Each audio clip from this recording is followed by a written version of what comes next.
Hi hello ನಮಸ್ತೆ, ನಾನು ರಾಜು ಅಷ್ಟೇ. ನೀವು ನೋಡ್ತಿದ್ದೀರಾ centre point Kannada YouTube channel. Bhuvneshwar Kumar, Josh Hazlewood ಬೆಂಕಿ ಬೌಲಿಂಗ್. ಡಿ ಸಿನ IPLನಿಂದಲೇ ಔಟ್ ಮಾಡಿದಂಥ RCB. ಡಿ ಸಿ 8 ರನ್ಗೆ 6 ವಿಕೆಟ್ ಪತನ. ಪಡಿಕಲ್ ಮಿಂಚು 39 ಬಾಲ್ಗೆ ಮ್ಯಾಚ್ ಫಿನಿಶ್ ಮಾಡಿದಂಥ RCB. ಏನಿದು ಅಪ್ಡೇಟ್, ಇವೆಲ್ಲವನ್ನು ನೋಡೋಣ. ಅದಕ್ಕಿಂತ ಮೊದಲು ಇಲ್ಲೇ ತನಕ ನಮ್ಮ ಚಾನಲ್ನ ಸಬ್ಸ್ಕ್ರೈಬ್ ಮಾಡಿಲ್ಲ ಅಂದರೆ ಈಗಲೇ ಸಬ್ಸ್ಕ್ರೈಬ್ ಮಾಡಿ, ಜೊತೆಗೆ ಕಾಮೆಂಟ್ಗಳ ಮುಖಾಂತರ ತಮ್ಮ ಅಭಿಪ್ರಾಯವನ್ನು ತಿಳಿಸಬಹುದು. ಎಸ್ ವೀಕ್ಷಕರೇ, ಇವತ್ತು ದೆಹಲಿಯ ಅರುಣ್ ಜೇಟ್ಲಿ ಮೈದಾನದಲ್ಲಿ ನಡೆದಂಥ 39ನೇ IPL ಪಂದ್ಯದಲ್ಲಿ ನಮ್ಮ ನೆಚ್ಚಿನ RCB ಮತ್ತು DC ತಂಡಗಳ ನಡುವಿನ ಹಣಾಹಣಿಯಲ್ಲಿ RCB ತಂಡ DC ತಂಡವನ್ನು ಬರೋಬ್ಬರಿ 9 ವಿಕೆಟ್ಗಳಿಂದ ಜಯ ಸಾಧಿಸಿ DC ತಂಡವನ್ನು ಅಂದರೆ ಡೆಹಲಿ ಕ್ಯಾಪಿಟಲ್ಸ್ ತಂಡವನ್ನು ಅಕ್ಷರಶಃ IPL ಟೂರ್ನಿಮೆಂಟಿಂದ ಹೊರಹಾಕಿದೆ. ಇನ್ನು ಮ್ಯಾಚ್ನಲ್ಲಿ ಯಾವೆಲ್ಲ ಅಪ್ಡೇಟ್ ಆಯಿತು, ಯಾರು ಚೆನ್ನಾಗಿ ಬೌಲಿಂಗ್ ಮಾಡಿದ್ರು, ಯಾರು ಚೆನ್ನಾಗಿ ಬ್ಯಾಟಿಂಗ್ ಮಾಡಿದ್ರು, ಯಾರಿಗೆ ಎಷ್ಟು ವಿಕೆಟ್ ಬಿತ್ತು ಎನ್ನುವುದನ್ನು ನೋಡ್ತಾ ಹೋದರೆ, ಮೊದಲು ಟಾಸ್ ಗೆದ್ದಂಥ RCB ತಂಡದ ನಾಯಕ ರಜತ್ ಪಟಿದಾರ್ ಅವರು ದೆಹಲಿ ತಂಡಕ್ಕೆ ಬ್ಯಾಟಿಂಗ್ ಮಾಡುವಂಥ ಅವಕಾಶವನ್ನು ಕೊಡ್ತಾರೆ. ಆಗ ಆಯ್ತು ನೋಡಿ ಒಂದು ಮ್ಯಾಜಿಕ್, ಆಗ ಆಯ್ತು ನೋಡಿ ಒಂದು ದೊಡ್ಡದಾದಂಥ ಸದ್ದು. ಮೊದಲು ಬ್ಯಾಟಿಂಗ್ಗೆ ಬಂದಂಥ ನ್ಯೂ ಕಮರ್ ಸಹಿಲ್ ಪರಾಕ್ ಮತ್ತು KL ರಾಹುಲ್ ಅವರ ಒಂದು ಬ್ಯಾಟಿಂಗ್ ಭರ್ಜರಿ ಆಗಿರುತ್ತೆ ಅಂದ್ಕೊಂಡವರಿಗೆ ಶಾಕ್ ಕೊಟ್ಟಂಥವರು ನಮ್ಮ ನೆಚ್ಚಿನ ಆಟಗಾರ ಸ್ಪೀಡ್ ಬೌಲರ್ ಆದಂಥ ಭುವನೇಶ್ವರ್ ಕುಮಾರ್ ಅವರು ಎಸೆದಂಥ ಎರಡನೇ ಬಾಲ್ನಲ್ಲಿ ಅಂದರೆ ಮೊದಲ ಓವರ್ನ ಎರಡನೇ ಬಾಲ್ನಲ್ಲಿ ಸಹಿಲ್ ಪರಾಕ್ ಅವರು ಕ್ಲೀನ್ ಬೋಲ್ಡ್ ಆಗಿಬಿಡ್ತಾರೆ.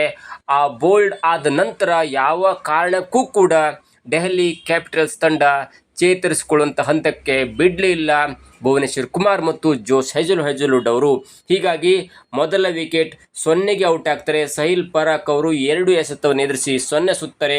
ಅದಾದ ನಂತರ ಎರಡನೇ ಓವರ್ನ ಬೌಲಿಂಗ್ ಮಾಡಲು ಬಂದಂಥ ಜೋಸ್ ಹ್ಯಾಜಲ್ವುಡ್ ಅವರು KL ರಾಹುಲ್ ಅವರನ್ನ ಔಟ್ ಮಾಡ್ತಾರೆ. KL ರಾಹುಲ್ ಅವರು 3 ಎಸೆತದಲ್ಲಿ 1 ರನ್ ಮಾಡಿ ಔಟ್ ಆಗ್ತಾರೆ. ಅದಾದ ನಂತರ ಅದೇ ಓವರ್ನಲ್ಲಿ ಬಂದಂಥ ನಿತೀಶ್ ರಾಣಾ ಅವರು 1 ರನ್ ಮಾಡಿ ಜೋಸ್ ಹ್ಯಾಜಲ್ವುಡ್ ಅವರಿಗೆ ಔಟ್ ಆಗ್ತಾರೆ. ಅದಾದ ನಂತರ ಸಮೀರ್ ರಿಜ್ವಿ ಅವರು ಜೋಸ್ ಹ್ಯಾಜಲ್ವುಡ್ ಅವರಿಗೆ 0 ಸುತ್ತಿ ಔಟ್ ಆಗ್ತಾರೆ.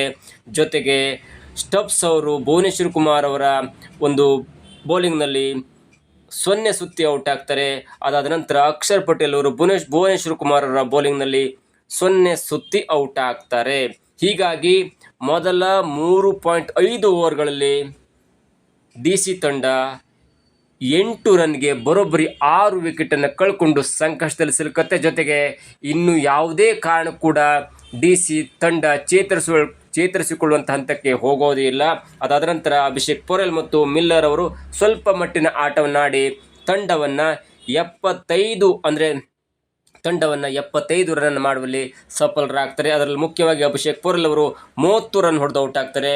ಡೇವಿಡ್ ಮಿಲ್ಲರ್ ಅವರು 19 ರನ್ನನ್ನು ಮಾಡ್ತಾರೆ. ಹೀಗಾಗಿ ದೆಹಲಿ ತಂಡ 16.3 ಓವರ್ಗಳಲ್ಲಿ 75 ರನ್ಗೆ ತನ್ನ 10 ವಿಕೆಟನ್ನು ಕಳ್ಕೊಂಡು RCB ತಂಡಕ್ಕೆ 76 ರನ್ಗಳ ಒಂದು ಟಾರ್ಗೆಟನ್ನು ನೀಡ್ತಾರೆ.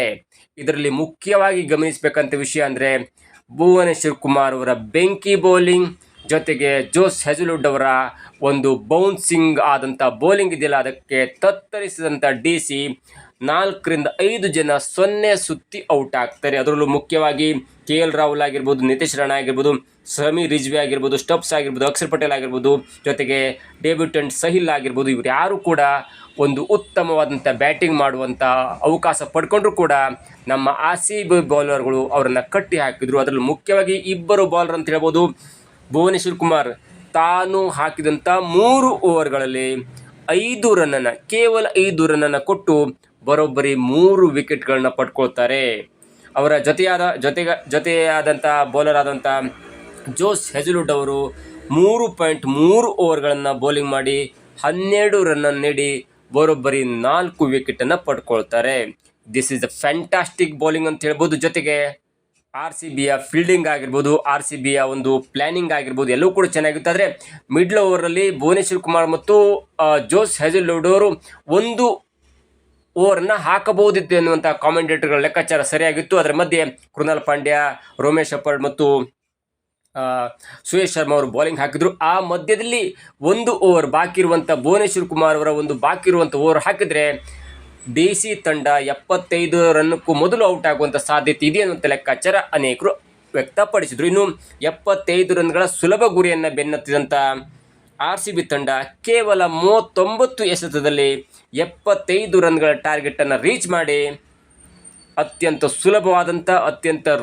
ಸುಲಭವಾದಂಥ ಗೆಲುವನ್ನು ಸಾಧಿಸಿ 9 ವಿಕೆಟ್ಗಳ ಗೆಲುವನ್ನು ಸಾಧಿಸಿದೀಗ ಅಂಕಪಟ್ಟಿಯಲ್ಲಿ 2ನೇ ಹಂತಕ್ಕೆ ತಲುಪೋದ್ರ ಜೊತೆಗೆ ರನ್ ರೇಟ್ನಲ್ಲಿ ಅತ್ಯುತ್ತಮವಾದ ಒಂದು ರನ್ ರೇಟನ್ನು ಕಾಪಾಡಿಕೊಂಡಿದೆ. ಅದರಲ್ಲೂ ಮುಖ್ಯವಾಗಿ 20 ರನ್ ಹೊಡೆದು ಜಾಕಬ್ ಅವರು ಔಟ್ ಆಗ್ತಾರೆ. ಅವರು 2 ಭರ್ಜರಿ ಸಿಕ್ಸನ್ನು ಸಿಡಿಸ್ತಾರೆ. ಜೊತೆಗೆ ಅವರ ಒಂದು ಸಿಕ್ಸರ್ 104 ಮೀಟರ್ ದೂರ ಹೋಗಿ ಬೀಳುತ್ತೆ. ಅದು ಅವರ ಒಂದು ಕಾನ್ಫಿಡೆನ್ಸ್ ಕೂಡ ಹೇಳುತ್ತೆ. ಅವರು ಔಟ್ ಆದ ನಂತರ ಬಂದಂಥ ದೇವದತ್ ಪಡಿಕ್ಕಲ್ ಅವರು ಮಿಂಚಿನ ವೇಗದಲ್ಲಿ ಆಟವನ್ನು ಆಡ್ತಾರೆ ಮತ್ತು ಮುಂಚಿನ ವೇಗದಲ್ಲಿ ಆಟವನ್ನು ಕೂಡ ಮುಗಿಸ್ತಾರೆ. ತಾನು ಎದುರಿಸಿದಂಥ 13 ಬಾಲ್ನಲ್ಲಿ 3 ಬೌಂಡ್ರಿ ಮತ್ತು 3 ಅಮೋಘವಾದ ಸಿಕ್ಸರ್ಗಳ ನೆರವಿಂದ 34 ರನ್ ಹೊಡೆದು ಔಟ್ ಆಗದೇ ಇರ್ತಾರೆ. ಜೊತೆಗೆ ಓಪನರ್ ಆಗಿ ಬಂದಂಥ ಡೆಲ್ಲಿ ಬಾಯ್ ಆದಂಥ ವಿರಾಟ್ ಕೊಹ್ಲಿ 15 ಎಸೆತವನ್ನು ಎದುರಿಸಿ 1 ಬೌಂಡ್ರಿ ಮತ್ತು 2 ಅಮೋಘ ಸಿಕ್ಸರ್ಗಳ ನೆರವಿನಿಂದ ಔಟ್ ಆಗದೆ 23 ರನ್ ಮಾಡಿ ತಂಡವನ್ನು 6.3 ಓವರ್ಗಳಲ್ಲಿ ಒಂದು ಜಯದ ಹೊಸ್ತಿಲಿಗೆ ತಂದು ಇಡ್ತಾರೆ. ಈ ಮುಖಾಂತರ DC ತಂಡ ಹೀನಾಯವಾಗಿ ಸೋಲೊಪ್ಪಿದೆ. ಜೊತೆಗೆ RCB ತಂಡ ಸುಲಭ ಗೆಲುವನ್ನು ಸಾಧಿಸುವ ಮುಖಾಂತರ ಅಂಕಪಟ್ಟಿಯಲ್ಲಿ 2 ಅಂಕವನ್ನು ಪಡೆಯೋದ್ರ ಜೊತೆಗೆ ರನ್ ರೇಟನ್ನು ತುಂಬ ಒಂದು ಪ್ಲಸ್ ಆಗಿ ಮಾಡಿಕೊಂಡಿದೆ. ಇನ್ನು ಭುವನೇಶ್ವರ್ ಕುಮಾರ್ ಮತ್ತು ಹೆಜಲ್ವುಡ್ ಅವರಲ್ಲೂ ಇಬ್ಬರು ಬೆಂಕಿ ಬೌಲಿಂಗನ್ನು ಮಾಡಿದ್ರು. ನಮ್ಮ ಬ್ಯಾಟ್ಸ್ಮನ್ ಕೂಡ ತುಂಬ ಚೆನ್ನಾಗಿ ಬ್ಯಾಟಿಂಗ್ ಮಾಡಿದ್ರು. ಜೊತೆಗೆ RCB ತಂಡ 8 ಪಂದ್ಯದಲ್ಲಿ 6 ಪಂದ್ಯವನ್ನು ಗೆದ್ದು 2 ಪಂದ್ಯವನ್ನು ಸೋತು 12 ಅಂಕಗಳೊಂದಿಗೆ 2ನೇ ಸ್ಥಾನದಲ್ಲಿದೆ. ಜೊತೆಗೆ ನಮ್ಮ ತಂಡದ ಒಂದು ರನ್ ರೇಟನ್ನು ನೋಡ್ತಾ ಹೋದರೆ ಪ್ಲಸ್ 1.919 ಇದೆ. ಹಾಗಾಗಿ ಆರಾಮಾಗಿ ಇನ್ನೂ 2 ಪಂದ್ಯವನ್ನು ಗೆದ್ದರೆ ಅಂದರು ಇನ್ನುಳಿದಂಥ 6 ಪಂದ್ಯದಲ್ಲಿ 2 ಪಂದ್ಯವನ್ನು ಗೆದ್ದರೆ ಆರಾಮಾಗಿ ನಂಬರ್ 1 ಅಥವಾ ನಂಬರ್ 2 ಸ್ಥಾನದಲ್ಲಿ ಇರುತ್ತೆ. ಇನ್ನು ದೆಹಲಿಯ ಒಂದು ಪರಿಸ್ಥಿತಿಯನ್ನು ಹೇಳ್ತಾ ಹೋದರೆ ದೆಹಲಿ ತಾನು ಆಡಿದಂಥ 8 ಪಂದ್ಯದಲ್ಲಿ 3 ಪಂದ್ಯವನ್ನು ಗೆದ್ದು 5 ಪಂದ್ಯವನ್ನು ಸೋತು ರನ್ ರೇಟ್ ಆಧಾರದಲ್ಲಿ -1.060 ಇದೆ.